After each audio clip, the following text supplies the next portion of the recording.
दोस्तों अब इजरायल ने संयुक्त राष्ट्र को भी खुलकर ठेंगा दिखा दिया है। दरअसल संयुक्त राष्ट्र के महासचिव एंटोनियो गुतरेस की तरफ से दिए गए बयान पर अब इजरायल ने संयुक्त राष्ट्र के दूसरे अधिकारियों पर भी गाज गिराना शुरू कर दिया है। दरअसल बात कुछ ऐसी है कि हाल ही में संयुक्त राष्ट्र के जनरल सेक्रेटरी एंटोनियो गुतरेस ने इजरायल और हमास के बीच चल रहे युद्ध पर विवादित बयान देते हुए कह दिया कि हमास का इजरायल पर किया गया हमला बेवजह नहीं था। उन्होंने कहा कि फिलिस्तीन के लोग 56 सालों से इजरायल के कब्जे का सामना कर रहे हैं। संयुक्त राष्ट्र के जनरल सेक्रेटरी की तरफ से दिए गए इस तरह के बयान सुनकर इजरायल आग बबूला हो गया, लेकिन संयुक्त राष्ट्र को इस बात का अंदाजा नहीं होगा कि उनके एक बयान से इजरायल उनके खिलाफ ही भड़क कर इतना बड़ा कदम उठाना शुरू कर देगा। दरअसल सबसे पहले तो इजरायल की तरफ से एंटोनियो गुतरेस के बयान पर काफी कड़ी प्रतिक्रिया देखने को मिली और अपनी बात आगे रखते हुए इजरायल ने एंटोनियो गुतरेस का इस्तीफा तक मांग लिया, जिससे हम इजरायल के गुस्से को समझ सकते हैं। लेकिन इजरायल यहीं पर नहीं रुक रहा,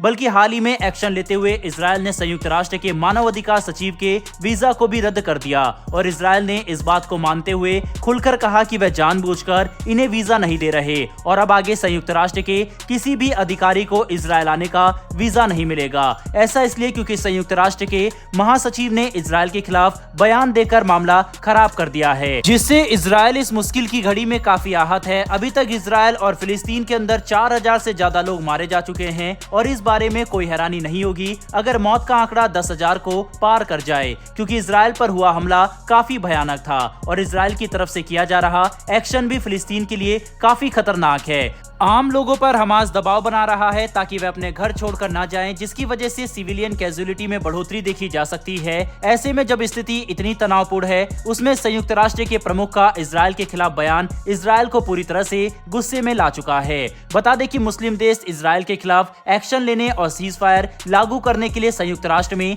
4 बार कोशिश कर चुके हैं, लेकिन हर बार ये सभी कोशिश नाकाम रही और अब इतनी निराशा के बाद संयुक्त राष्ट्र के प्रमुख एंटोनियो गुतरेस के द्वारा दिए गए इजरायल के खिलाफ बयान अमेरिका को भी पसंद नहीं आ रहे, जिसकी वजह से आने वाले समय में फिलिस्तीन के अंदर मानवीय सहायता पहुंचाने की कोशिश को नुकसान पहुंच सकता है, क्योंकि इजरायल पहले भी कह चुका है कि वह हमले नहीं रोकने वाले। दोस्तों जैसे जैसे हमास और इजरायल के बीच चल रहा यह युद्ध अपने सबसे तनावपूर्ण चरण में आगे बढ़ेगा, हम इजरायल की तरफ से और भी कड़े एक्शन की उम्मीद रख सकते हैं। और ऐसे हालात में अगर संयुक्त राष्ट्र या किसी भी देश की तरफ से इजरायल के खिलाफ बयान आते हैं तो इजरायल उनके खिलाफ कड़ी कार्रवाई करने से भी पीछे नहीं हटेगा। चाहे संयुक्त राष्ट्र हो या फिर कोई भी देश, इजरायल नहीं चाहता कि इस वक्त हमास को खत्म करने के उनके मिशन में कोई भी अड़चन आए, जिसकी वजह से ही इजरायल इतना आक्रामक हो चुका है। वहीं पर संयुक्त राष्ट्र सुरक्षा परिषद में इजरायल और हमास के बीच चल रही स्थिति को लेकर बातचीत जारी है, लेकिन इस महत्वपूर्ण मीटिंग के दौरान पाकिस्तान ने एक बार फिर से अपनी औकात दिखाते हुए कश्मीर का मुद्दा उठाया। पाकिस्तान के प्रतिनिधि ने अपने भाषण के दौरान अचानक से कश्मीर मुद्दे के ऊपर दुनिया का ध्यान खींचने की कोशिश की, जिस पर पाकिस्तान को भारत की तरफ से ना तो कोई जवाब मिला और ना ही दुनिया के किसी भी देश ने पाकिस्तान पर जरा भी ध्यान दिया, जिससे एक बार फिर से ग्लोबल लेवल पर पाकिस्तान की बेइज्जती हो चुकी है। बता दें कि भारत ने अपना भाषण पूरा करने के बाद खुलकर कहा कि एक सदस्य देश की तरफ से अपनी आदत अनुसार भारत के अखंड हिस्से के ऊपर कुछ सवाल खड़े किए गए थे, लेकिन हम उनका जवाब देकर कोई भी अटेंशन नहीं देना चाहते। इसके बाद पाकिस्तान को इस बात का एहसास हो गया कि भारत अब उनसे बात करने में भी इंटरेस्टेड नहीं है। इसके अलावा अमेरिका के secretary of state Anthony Blinken ने भी भारत का समर्थन करते हुए कहा है कि आतंकवाद के सभी रूप की निंदा की जानी चाहिए, चाहे वह लश्कर ए तैयबा द्वारा भारत में किए जाने वाले हमले हो या फिर हमास द्वारा इजरायल में, ये सभी पूरी तरह से अस्वीकार्य है और इन्हें खत्म करने की जरूरत है। दोस्तों ये वही पाकिस्तान है जिसने कल अपने 77 सिविलियन एयरक्राफ्ट को ग्राउंड किया क्योंकि उनके पास विमान में डालने के लिए तेल तक के पैसे नहीं है,